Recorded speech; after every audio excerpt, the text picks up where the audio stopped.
પાલનપુર તાલુકા પંચાયતના તાલુકા વિકાસ અધિકારી 5,000 રૂપિયાની લાંચ લેતા રંગે હાથ ઝડપાઈ ગયા હતા। માલણ ગામના ગ્રામ પંચાયતના સભ્ય બિસ્મિલ્લા ખાન ધસુરાએ પાલનપુર એસીબી બ્યુરો કચેરીના પીઆઈ કે પટેલને ફરિયાદ કરેલી કે માલણ ગામના ફકીર મોહમ્મદ મંસૂરી નામના વ્યક્તિને રાહતનો પ્લોટ ફાળવવામાં આવેલું, જેની સનદ ઉપર તાલુકા વિકાસ અધિકારી વસંતભાઈ સોલંકીના સહી સિક્કા કરાવવા માટે લાંચ પેટે 5,000ની માંગણી કરેલ છે।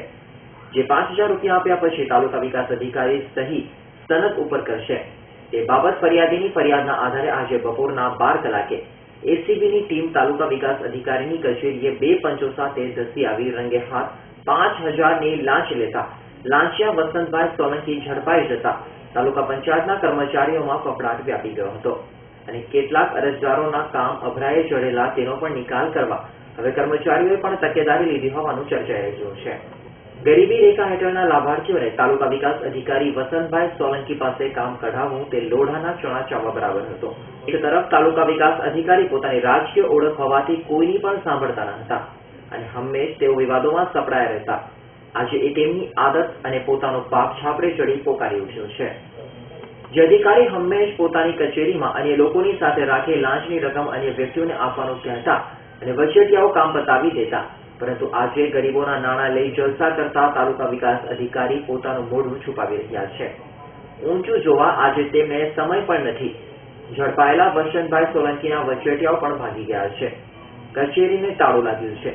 કેટલા સમયથી ભ્રષ્ટાચારની બૂ આવી રહી હતી, પરંતુ વચેટિયાઓએ નાણાં લઈ લેવાનું વધારે ચર્ચાસ્પદ બન્યું। પરંતુ આજે એસીબી પીઆઈ કે પટેલે સફળતાપૂર્વક ક્રેપ કરી રંગે હાથ ઝડપી પાડ્યો છે અને તેની જોડેથી પોતાના ખિસ્સામાંથી લાંચના 5,000 સિવાય 30,800 રૂપિયા પણ મળી આવતા લાંચ રિશ્વતના અધિકારીઓ પણ ચોંકી ઉઠ્યા હતા।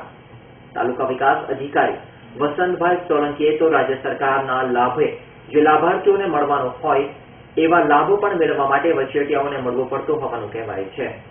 જો કે આ અંગે તાલુકા વિકાસ અધિકારીની તપાસ કરવામાં આવે તો મસમોટો કૌભાંડ તેમજ વચેટિયાઓ પણ ઝડપાઈ શકે છે તેવું હોવાનું ચર્ચાસ્પદ બન્યું છે। મારે ઘરે કોઈ બી જગ્યાએ સનદમાં સહી કરાવવા જતો હતો તો સાહેબ વિડીયો સાહેબ પૈસા વગર સહી થશે નહીં એમ કહેતા હતા। હું છેલ્લા 1 વર્ષથી આ સનદમાં સહી કરવા માટે ફરતો હતો। એમને કીધું તો પૈસા વગર તમારું કામ થશે નહીં।